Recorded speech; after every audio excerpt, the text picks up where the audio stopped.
All right, welcome into the FNIA podcast with a couple of guys who personify greatness in the National Football League. You see Tony Dungy right there in the middle, Rodney Harrison on the outside. Guys, we come here together today as Aaron Rodgers is now a Pittsburgh Steeler, a 1 year, 13 and some change $1 million contract, $10 million of which is guaranteed. Coach, your take right off the bat, what would you say about this one? Well, to me, it's a big gamble, and it may pay off huge. We'll see what happens. I know the Steelers. I know the thought process is, hey, we've got this guy. We're a quarterback away. And I thought they had it last year in Russell Wilson. It didn't quite work out, so we'll see what happens this year, Rod, with this new quarterback. Yeah, I actually like it, Coach. I think he's a slight upgrade over Russell Wilson. And you think about Aaron Rodgers coming into the second year after that injury, he should feel a lot better. And I just think that overall, Aaron Rodgers is a better fit in Arthur Smith's offense because he can play that short passing game, whereas Russell Wilson, he wants more down the field. He wants to throw those big passes and push the ball down the field. So I actually think Aaron Rodgers is a better fit in Arthur Smith's offense. And the question is, can he stay healthy at that age? You know, he didn't stay healthy for the Jets, so we'll see what happens. The other thing that I have a question on, I know the Steelers' thought process. Hey, we're a pretty good team. We're close. If we just get quarterback play, we're going to be great. Tampa Bay did it a couple of years ago with an older quarterback named Tom Brady, and he took them to a Super Bowl. He was just what they needed. And so Pittsburgh's there thinking, can we get this Brady effect? But I was in Tampa, Rodney, and so much of the Brady effect wasn't during training camp. It wasn't during the season. It was in February, March, April, when he's out there in the summer working out with these guys, getting them ready there all the time, lifting that locker room up. And, you know, Aaron Rodgers hasn't done that. He's going to show up here now for their mandatory stuff. But so much of what Tom did was in the offseason. Absolutely, Coach. And that's the difference between a guy that is just, that's admired by, his athleticism, the way he plays, but a guy that's also respected. Tom Brady is respected because he's willing to be there, in those months when guys are spending time with their families on vacation and doing whatever they want to do. That's how you build a team. And if Aaron Rodgers, he doesn't want to be part of that. Now, if you've lost 2, 3, 4 months of time that you could have spent. But I look at those veterans in the locker room, guys like TJ Watt, guys like Minka Fitzpatrick, Cameron Hayward. Time is winding down for those guys. And I think Rodgers at least gives them a competitive chance to make the playoffs. And I think really the ceiling for them, Coach, is maybe they might, if the defense can stay healthy, I believe they can win one playoff game. But outside of that, I don't see them going very far with this quarterback. Mm-hmm. Yeah. Mike Tomlin played this very cool. I mean, he made no headlines. He wasn't interested in, garnering up any extra attention around this. He let Aaron do his thing. He said he's going to be better than our current quarterback roster. Let him take his time. And now here he is. So, Coach, with this timing, what are the biggest challenges in terms of learning the Steeler way, learning the offense? What do you think is the biggest challenge when you try to shorten an offseason like this? Well, it's going to be timing with those receivers, no question. As Rodney said, the veteran players in that locker room are going to be fired up. Hey, we've got a chance. We've got a chance to win now. We've got this quarterback that we've watched play and we respect him. But that doesn't happen overnight. And you look at most of these great quarterbacks, Patrick Mahomes is working out with his guys in Texas. And, I know when we had Peyton Manning, he was taking his guys to Duke and throwing with them in the summer. And as I said, I saw Tom every day in 100-degree heat down in Tampa, working with those receivers, getting that timing down. So it's not just, hey, I show up and, August 1st, we've got it together now with these new receivers. That's what's going to be the challenge to me. If they can pull that off and he can find that timing, they've got a chance. And also, Coach, one of the nuances that I was just thinking of too, will Tomlin allow Rodgers to go on TV and give the State of the Union address every single week? Because ultimately it becomes a distraction, and Rodgers, he just needs to leave that alone. He needs to focus on football and not go on the Pat McAfee show every single week. And I don't think that's something that Mike Tomlin will allow to happen. No, and they had, they got rid of some distractions with George Pickens. So now you don't want to add any more. You want to just build and say, hey, this is what we're focused on. Let's go out and win. Yeah. So as you look at the AFC as a whole, Rodney, are the Steelers a playoff team? How do you view this team as a unit now with Aaron Rodgers as their quarterback? Yeah, I believe that they are a playoff team. They're a playoff team last year. I believe they're capable, like I just said, of winning one playoff game if that defense, which I think will be improved, if that defense stays healthy. I like some of the veterans that they added. I like Derek Harmon, the young guy that they added on the defensive line. So I think with the core group that they have, they're going to be okay. They're not going to make a run. We're not going to sit here and say, oh, the Pittsburgh Steelers, they're playing an AFC championship. They might win one playoff game, but I think they do get to the playoffs, Coach. I think so too. We've said for a couple of years now, this team has a lot of elements in place. They haven't been great in the offensive line, but they've got everything else. And if they had consistent quarterback play, they would be a contender. So that's, to me, is the key. Does Aaron Rodgers stay healthy, and does he give them that consistent playmaking at quarterback? If he does, they'll be a playoff team. And and then the other thing, guys, too, is last year, remember, there was a quarterback competition. So you had two quarterbacks splitting reps, going back and forth. Even though Aaron Rodgers signed late, he walks right in as the starter. They know that he's the starter. He's going to be working directly with Arthur Smith. So there's time. I just wish that he wouldn't allow 2 or 3 months to go by, because those months are so critical, Coach, because you get a chance to really learn your teammates and coaches and spend time with them and actually show them that, hey, I want to be part of this. Yeah. And as you say, last year there was, hey, is it going to be Justin Fields? Is it going to be Russell Wilson? When Justin's in, we'll do this. When Russell's in, we'll do that. They knew from a long time ago Aaron Rodgers was going to be their quarterback. So Arthur Smith was planning this out for Aaron Rodgers. This is going to be his offense. This just didn't happen the other day. There's no way Mike Tomlin is going to go a whole offseason and say, I don't know if I have a quarterback or not. Yeah.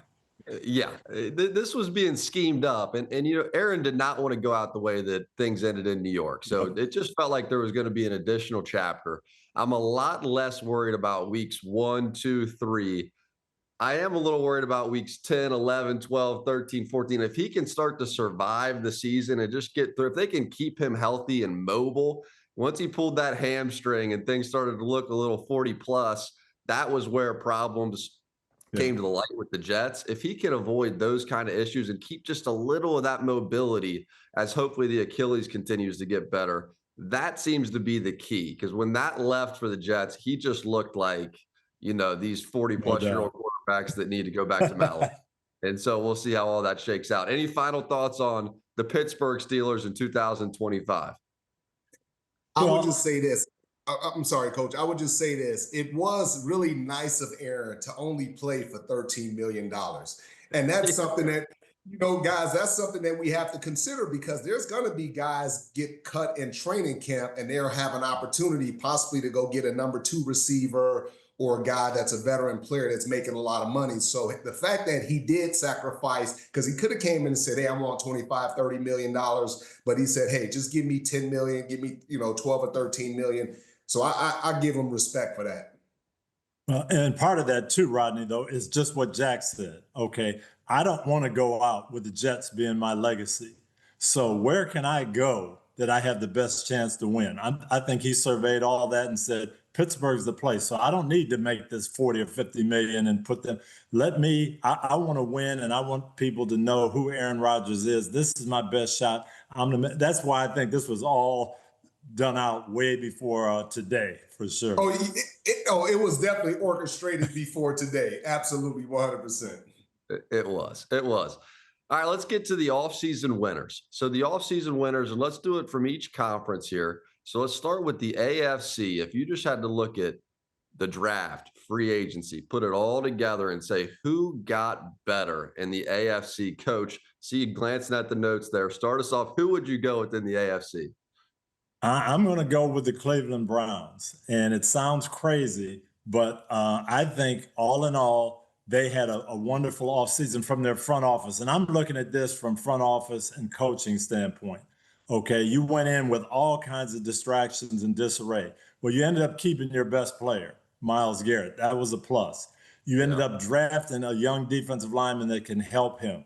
And then you got a couple of young quarterbacks that somebody can make this difference. Is it going to be Shador? Is it going to be Dylan Gabriel? Is it going to be Kenny Pickett? We don't know. But out of those three, if you can get a quarterback of the future, keep your best player, and draft another dominating defensive player, I think they did pretty well in this offseason. Yeah, but the thing is, Coach, they're still not going to make the playoffs. It's not going to happen. So they did all those things that you talked about. You're talking about a team that will not make the playoffs. I'm going to talk about a team that will make the playoffs and possibly will be a Super Bowl contender. And I'm talking about the Buffalo Bills. They added a few key pieces to that defense that was already talented. You look at Bosa, and yeah, he's been injured, but if you can continue to stack pass rushers, I think that was awesome. But also Maxwell Harrison is a young kid that they drafted. He can come in and start right away, opposite of Christian Benford. But also pan these guys, pan their own guys. You talk about Terrell Bernard, Christian Benford, Greg Russo. They paid these guys this offseason. So Buffalo added some key players, not only just on defense, but on offense as well. And I think the Buffalo Bills, they're right there close to being Super Bowl champs. They've been close. Can they get it over the top? I'm going to go another team I think that's going to make the playoffs and maybe surprise some people with the run. Young quarterback, Bo Nix, and all of a sudden some pieces start to flood in around them. Okay. You know, I think that they're making the right moves. They bring in Jahdae Barron, the cornerback from Texas. They go find him. It's one of those high-profile, got-to-have-it positions. Talanoa Hufanga, a guy we had so much fun watching in person for San Francisco. He's now there. Dre Greenlaw, another one. He's now there in Denver. They bring back DJ Jones on the D-line. And how about Evan Ingram on the offensive side of the ball for Knicks to go get the football to? This is a team to me to look out for. They have the coach. It appears they have the quarterback. If the team forms around them, I think Denver could not only make the playoffs, but win a playoff game or two there in the AFC. All right. Well, they've got a good, young, talented group. We'll see what happens. Let's see what happens. All right, let's go over to the NFC. Who would be the winner of the NFC? Rod, start us off on that side of the world. Man, it was a few that I was going back and forth with, but I'm going to stick with the Minnesota Vikings. I mean, obviously your quarterback is a rookie on a rookie deal, so the emphasis was on getting tougher and better in the trenches. Offensively, they added a guard, they added a center, but on a defensive line, you get an opportunity to add a Javon Hargrave and Jonathan Allen. Both of these guys are coming off injuries, disappointing seasons. So I do believe that these two guys are primed to play well this year and to really be that force in the middle, but also signing that young corner, Byron Murphy. I think he's fantastic, but being able to extend him and keep him in that secondary was huge. But Minnesota, they've been awesome this offseason. Well, I was up there this summer, and they are definitely fired up. They feel great about where they are and looking forward to the year for sure. Hey, Coach, what's that quarterback room look like there in Minnesota to you? Well, I was a little surprised that Daniel Jones left. I thought he would stay there and compete, but they love J.J. McCarthy, and they're excited. And I'll say this, Kevin O'Connell, he works with quarterbacks, and he knows how to get the best out of quarterbacks, and he's done it. We did a piece last year, and he described to me how Josh Dobbs threw a touchdown pass on a play that he didn't even know the name of the play. He had never practiced it. Kevin's in his helmet just telling him what to do. Okay, call this. You're going to look here, come back here. And he threw a touchdown pass. That's the touch Kevin O'Connell has. I think he's going to be fantastic with J.J. McCarthy. Wow. And is Daniel Jones, you think he starts in Indy? Do you think that's why I think he's got a chance to. Yeah, Yeah. I was in Indianapolis this summer too, and they're very excited to have him. And he has brought the work ethic that Richardson needs to see. And so I think even if he doesn't start, he's going to help them by helping Anthony Richardson understand what it takes to be an NFL quarterback. And you can say whatever you want about Daniel Jones, but that's one thing that we've never questioned. We never question his heart, his toughness, his commitment to the team, his athleticism. I mean, the guy's serious. Yeah, of course, people say, how can you pay this guy $40 million? But at the end of the day, the guy's a solid football player. He works hard. He's the right type of person. Yeah. How about the NFC winner for you, coach, of this offseason? For me, I have to go to the San Francisco 49ers. And I know you mentioned, Greenlaw not being there, Hufanga, but last year at this time, they were going through all kinds of turmoil.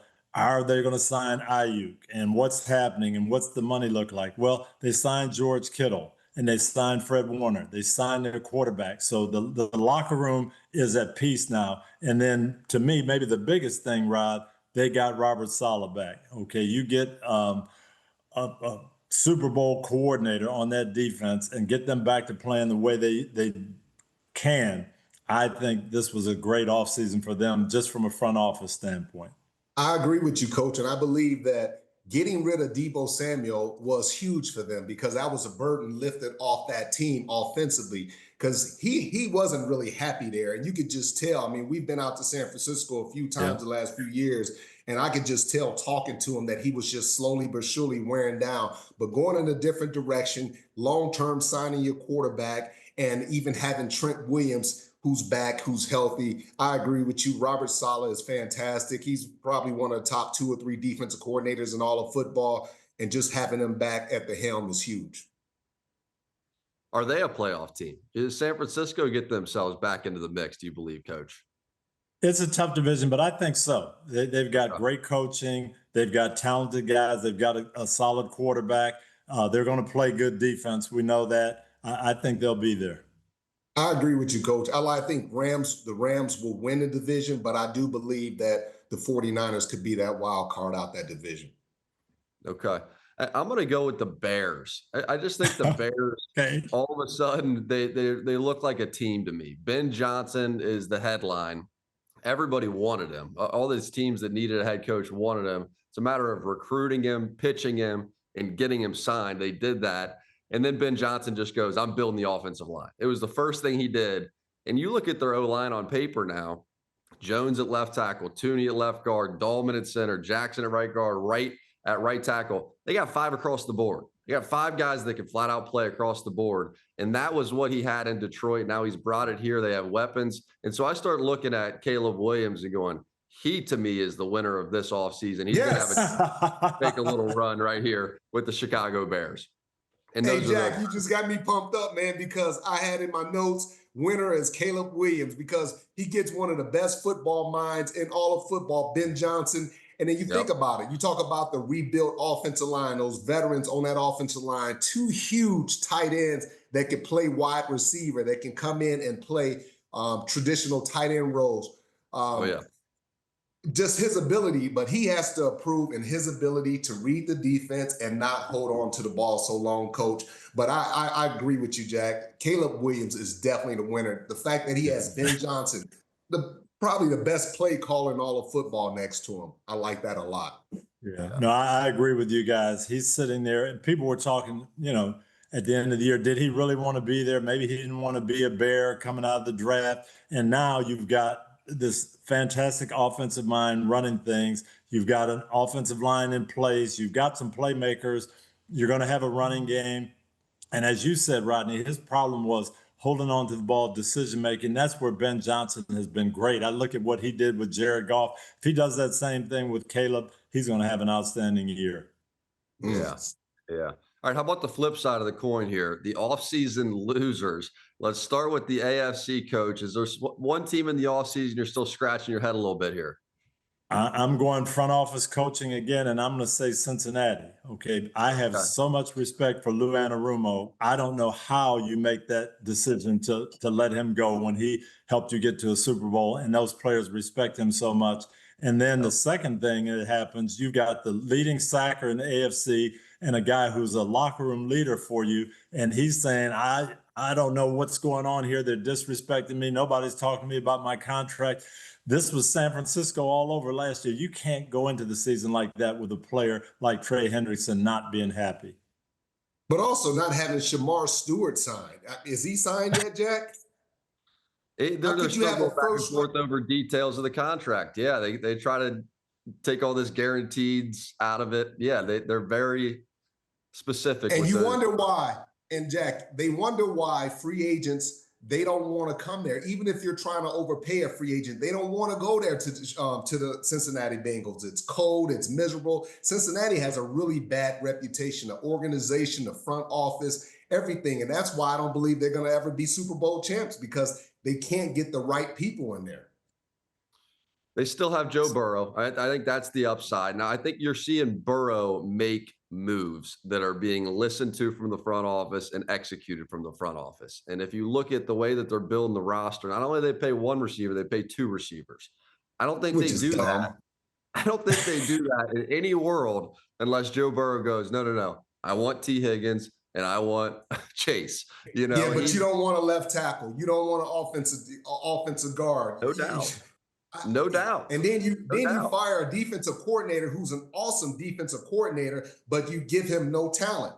And then you come back and you hire a new defensive coordinator, but yet your best pass rusher, who's been consistent his entire career, you don't want to pay. So what kind of organization is this? Yeah, they might put up 28 points. They might put up 30 points, but their defense is going to give up 35 points. Yeah, I think they'll have a better year, in my opinion, than last year. I think they'll come out and start faster. I think the offensive line is still an issue, but Al Golden is a hell of a defensive coordinator. Anybody that watched him and studied him at Notre Dame, they liked him at Cincinnati when he was assistant. He did an unbelievable job taking Notre Dame to the national championship. This guy can flat out coach. And so they are going to play better defense. I just worry about the talent, the young DBs, and the lack of pass rush, which was just not addressed because they paid receivers. That's why they're not going to play good defense. Just what you said, the secondary, the lack of pass rush.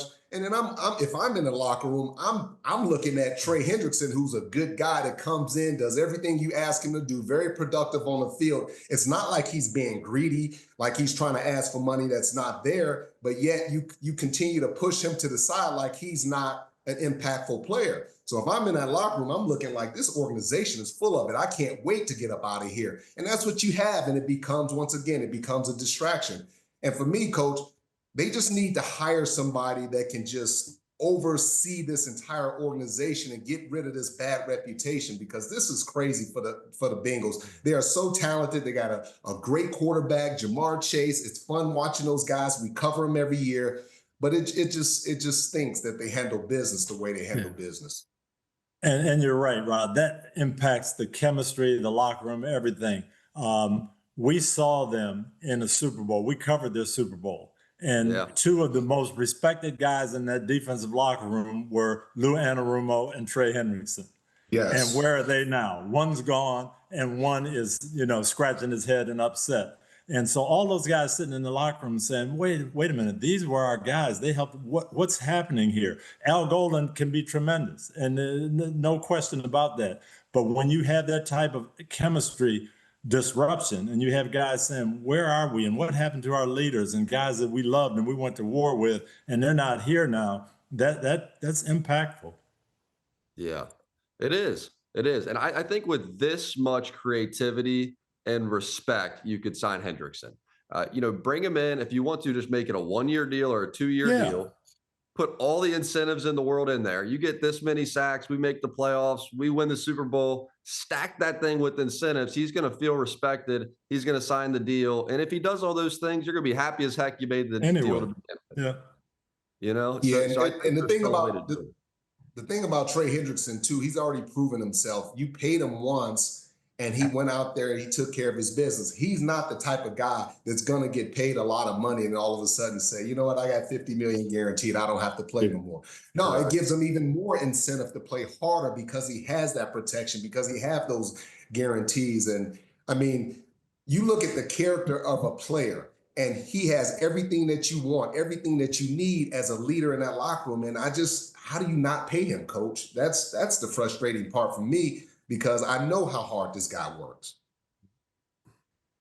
I think they feel like they ran out of money. Is that kind of what you would say, Coach? Well, that they did run out of money because of just what you said. General Manager Joe Burrow is getting his offensive weaponry in place. Yeah, that's a good one, General Manager Joe Burrow.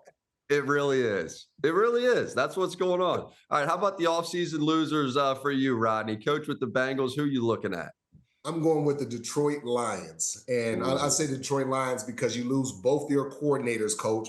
And we know the impact of coordinators. I've had defensive coordinators and some that I've lost that I was like, I don't feel like the same player without that coach being there. And then you think about this, guys, they still have to hold their breath to a certain degree with Aiden Hutchinson because he went through such a devastating injury. Is he going to rush to get back? And, you kind of hold your breath with that. You just don't know, what's going to happen to him long term. So, but I would say the Detroit Lions, when you lose that level of coaching and both your coordinators become head coaches, you know how significant they were to that team.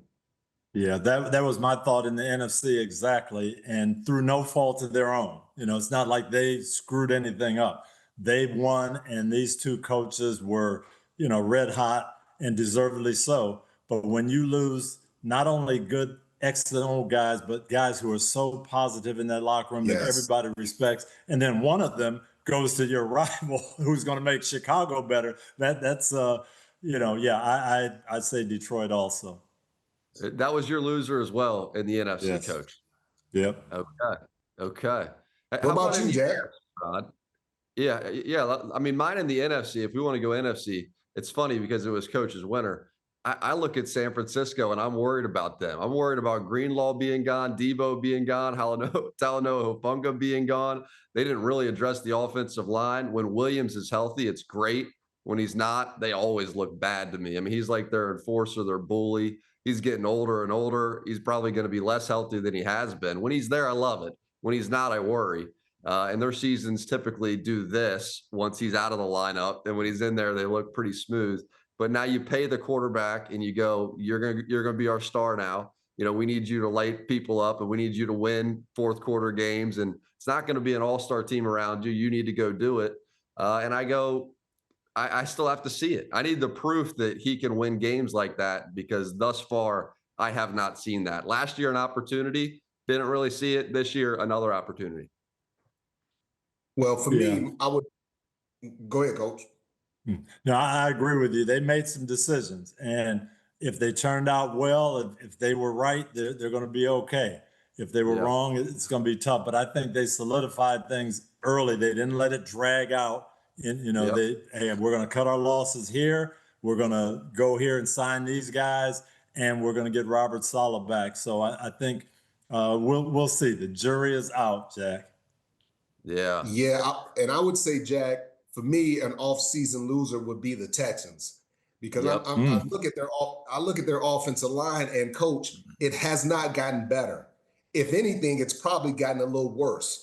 And I feel bad for C.J. Stroud. I mean, the fact that he has to go into camp, he has to deal with this new offensive line, which was supposed to be a lot better. And I just think that this offensive line is bad. I don't see C.J. Stroud playing like he played his rookie year, man, behind this offensive line. I know they went out and signed Nick Chubb. His knee still concerns me. I don't think it's anything special. The wide receivers are injured. I think the Texans are in a tough situation right now. Well, you hit on a great point. That offensive line has to get better, and CJ is not throwing right now because of a shoulder injury, right? So if they don't get that offensive line in place, it could be a tough year. Yeah, they had one offensive lineman last year who had a 70 or above grade, and he's gone, and that's Laramie Tunsil. And so now that group there's question marks across the board. And you think about the hype that they had coming into last season off of the offseason where they had this all-star trio of wide receivers. Everybody felt like, okay, that's going to put them over the top to go compete for a Super Bowl. And this year just feels like it's gone backwards to me. Blake Fisher is going to be their starting right tackle. And we got to see him often last year, and he was challenged and he was beaten. 79th he ranked out of 81 tackles. He's going to be their starting right tackle. So there's going to be some challenges. They get Kirk, bring him in with Nico Collins, but the receiver group looks lesser than it was for CJ Stroud. So Rodney, I'm with you. That was my loser as well in the AFC with the Houston Texans. We were exactly aligned. So there you go. How about just a headline? This was kind of an interesting question from our producer, Gary. if you could put a headline on the offseason as a whole, Coach, I see you shaking your head. What's To the me, headline leaving this offseason for you? to me, it was chasing quarterbacks. And Okay. some of that is normal. The number one pick in the draft is usually going to be a quarterback, and Tennessee got their guy. The whole Shadur Sanders thing, what's going on there? But you had so many of these teams that were chasing quarterbacks. Pittsburgh, we talked about them all offseason. Who's going to be their quarterback? Seattle, they decide, hey, we're going to go after Sam Darnold, and we're going to let the guy go who really kind of revived us. And he goes to the Raiders because they're chasing the quarterback. So I think you had all these people saying, this guy over here might be better than our guy. I'll go get him, and we'll Yep. see what happens. Yeah, for me, the one thing that I'm looking at that I'll be keeping my eye open for in training camp will be how much, coach, and this is a conversation we had last year, how much are the teams going to allow the starters to play in the preseason? We saw a lot of limited action last year. We saw a lot of sloppy football, which you pointed out. It's a lot of sloppy football, a lot of injuries. So to me, will these veterans try to vie for more playing time to get on the field, to get more acclimated before the season starts? So that's the big question I have. Yep. And I even hear that now, Rod, as you're reading the papers. Well, this guy wasn't here. Well, and the coach says, well, it's voluntary. We didn't expect him to, or he doesn't have to be here. No, you win by getting yourself ready to go and getting your team together and all those guys being there and showing up and getting ready in June, July, August. It doesn't start September 1. You don't just say, okay, we got our team together. Doesn't. Yeah. Yeah. So I thought about the headline of the offseason similarly to you, Coach, which is, heavy movement in the pack, but the Kings keep their crowns, is how I summed it up. You still got KC, Philly, Buffalo, Baltimore, Washington, Detroit, Cincinnati is sort of those teams that are still trying to get back into it. And what is the key there, Jack? They all have about quarterbacks. Good quarterbacks in place that nobody's talking about. Oh, we might, this guy might play and this guy might play. No, they've got their quarterback. That's it. And then those teams that are right in the middle of the pack with those quarterbacks, the Sam Darnolds, the Geno Smiths, they're all jockeying for trying to just improve it one slot or two on the charts. But the teams that have their quarterbacks remain the Kings. And so that's kind of how I view this thing. But it is fun to look at some of those teams like Chicago, like Denver, with the young quarterback who could enter this fold. And I think that there'll be at least one of those teams that'll make the Final Four, Elite Eight, however you want to look at it. Yeah, and for me, I'm looking for more production from these young quarterbacks. We talk about Caleb Williams, we talk about Bryce Young, Trevor Lawrence. Those are the guys that I'm looking for. Hey, we need increased production. I'm really looking forward to Trevor Lawrence too. This is a very critical year for him, where he hasn't really lived up to to the big contract that they paid him. So I'm really looking forward to see if he can get back on track. Coach, final thought on this offseason before we start heading into training camp here. Well, I'm fired up and I'm excited, and I'll give you a little sneak preview. I live in Tampa. I was over at the Bucs office, and Todd Bowles is so excited about this rookie class. He feels like he got two really good receivers. His corners, Rod, he thinks can step in and play right away, and he got two edge rushers that he loves. So I'm wondering, is this rookie class going to give the Bucs a jump like Philadelphia's rookie class gave them last year? I can't wait to watch in training camp and see if that takes place. Absolutely, Coach. And I tell you, Emeka Egbuka, that kid is the real deal. And I've read people say, why would the Bucs sign him? Because they needed depth. I mean, this is a kid, he can play in the slot behind Chris Godwin, on the opposite side of Chris Godwin. He can play outside, along Mike Evans. So he can do so many different things. And, you give Baker Mayfield those type of weapons with their run game and that defense and Todd Bowles' defensive mind, they're going to have a chance. Absolutely. They will certainly be in the mix. Gentlemen, always a pleasure. Appreciate you guys so much talking a little off-season ball. And we'll get back together again as training camp is Can't wait. July 31st, right? Game is coming.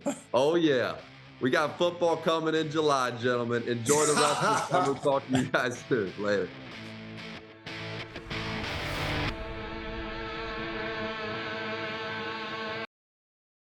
Hi, I'm Mike Tirico, and thanks for watching.